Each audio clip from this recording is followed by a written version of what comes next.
మావా ఇవాళ మనం మాట్లాడుకోబోయేది 'ప్యాసింజర్' అనే ఒక హారర్ మూవీ గురించి. అయితే ముందుగా ఈ సినిమా ట్రైలర్ చూస్తే నాకేదో next level super natural movie వచ్చిందిరా బాబు అనే ఫీల్ అయితే వచ్చింది. కానీ తర్వాత తెలిసింది ఏంటంటే ఇది సూపర్ న్యాచురల్ కాదు, న్యాచురల్‌గా దింపిన రాడ్ అని అర్థమైంది. ఐడియా బాగుంది కానీ ఎగ్జిక్యూషనే మావ దెబ్బేసారు. మరి 'ఆనిముత్యాన్ని' మనం ఓటీటీలో చూసే టైం ఇన్వెస్ట్ చేయడానికి వర్తా లేదా అనేది చూసేద్దాం. ముందుగా అయితే ఈ 'ప్యాసింజర్' అనేది ఒక super natural horror thriller movie. Run time వచ్చేసి 94 మినిట్స్ మాత్రమే ఉంటది మామ.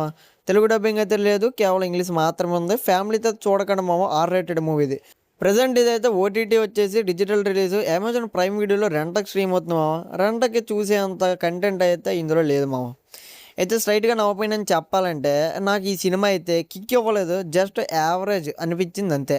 హారర్ పిచ్చోళ్ళకి కొన్ని సీన్స్ వర్కౌట్ అవుతాయి కానీ స్ట్రాంగ్ స్టోరీ, దిమ్మ తిరిగే క్లైమాక్స్ లాంటి పెద్ద పెద్ద పదాలు ఎక్స్పెక్ట్ చేస్తే మాత్రం డిస్ప్రిన్ వేసుకొని పడుకోవడం మాత్రం ఆల్మోస్ట్ గ్యారంటీ ఏమో. ముందు స్టోరీలోకి వెళ్తే టైలర్ ఇంకా మ్యాడీ అనే కొత్త జంట సిటీ లైఫ్లో ట్రాఫిక్ తట్టుకోలేక పాపం వ్యాన్లో రోడ్ ట్రిప్ స్టార్ట్ చేస్తారు. ఆ బొక్కలో జర్నీ మధ్యలో ఒక మిస్టీరియస్ యాక్సిడెంట్ని చూస్తారనమాట. అయితే అక్కడ పోయిన వ్యక్తితో పాటు ఏదో కనిపించిన సూపర్ న్యాచురల్ ఐటమ్ ఒకటి వాళ్ళ వ్యాన్లోకి ఫ్రీగా టికెట్ లేకుండా ఎక్కేస్తుంది. ఇంకేముంది, ఆ మూమెంట్ నుంచి చిల్లుగా ఉన్న రోడ్ ట్రిప్ కాస్త చలో చచ్చిపోదాం అనే సర్వైవల్ నైట్ మేర్గా మారిపోద్ది. అయితే ఆ ఫ్రీ రైడర్ ప్యాసింజర్ నుంచి వీళ్ళు ఎలా బయటపడ్డారు అనేది రిమైనింగ్ స్టోరీ.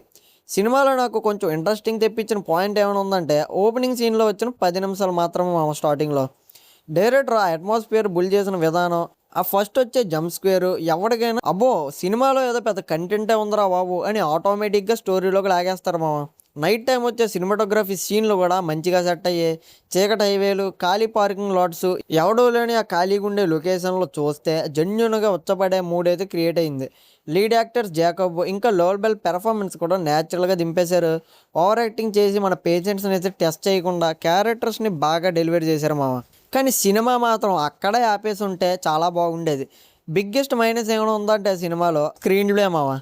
ఓపెనింగ్ తర్వాత ప్రతి హారర్ సినిమాలో వాడే రొట్ట టెంప్లెట్ని ఎక్కడ కూడా మళ్ళీ రుద్దారు. నెక్స్ట్ ఎవడ పోతాడు, ఏం జరుగుతుందో మనం కూర్చొని ఎల్కేజీ పిల్లలతో అయినా ఈజీగా గెస్ చేసేయచ్చు. ఇంకా తేడా కొట్టిన విషయం ఏంటంటే ఎక్స్పోజిషన్ సీన్స్. స్టోరీని మన బుర్రకి ఎక్కించడానికి తీసుకొచ్చిన క్యారెక్టర్స్ని చూస్తే టీవీ సీరియల్కి ఆడిషన్ ఇస్తున్నట్టు ఆర్టిఫిషియల్గా అనిపిస్తారు మామ. హారర్ పెంచే టైంలో పనికిమాలిన ఇన్ఫర్మేషన్ ఇచ్చి మన మైండ్ని డంప్ యార్డ్లా మార్చేశారు. క్లైమాక్స్ అయితే ఇంకా దారుణం ప్రభు. సినిమా మొత్తం ఏదో తేడా జరుగుతుంది, ఒక అన్సెట్టింగ్ ఫీలింగ్ క్రియేట్ చేశారు. బాగానే ఉంది, ఆ టెన్షన్కి పే ఆఫ్ ఇస్తారేమో అనుకునే టైంకి లాస్ట్లో దెబ్బేసారు మావ ఎండింగ్లో. లాస్ట్ 15 నిమిషాలు చూశాక అరే ఎవడ్రా ఈ ఎండింగ్ రాసింది, వీడికంటే నేనే బాగా రాస్తా కదరా అనే ఫీలింగ్ అయితే మీకు పక్కా వస్తుందేమో సినిమా చూసిన తర్వాత. టెక్నికల్గా చూస్తే సినిమాటోగ్రఫీ, సౌండ్ డిజైన్ వీటికైతే మంచి మార్క్స్ వేసేవచ్చు, పర్లేదు. కానీ బుర్ర తక్కువ స్క్రీన్ ప్లే వల్ల వాళ్ళ కష్టం అంతా బూడిదలో పోతున్న పన్నీర్లాగా ఆడియన్స్కి అయితే కనెక్ట్ అవ్వదు. ఫైనల్గా ఈ సినిమా మీ టైంకి వర్తా కాదా అని అంటే కాదు మామ. రాడ్డే నీకు హారర్ మీద పిచ్ ఉంటే నీ ఎక్స్పెక్టేషన్ చాలా నేలకి అంతిచ్చేలే, అప్పుడు మాత్రం ఈ సినిమా ఒకసారి ఓటీటీలో ట్రై చేయొచ్చు.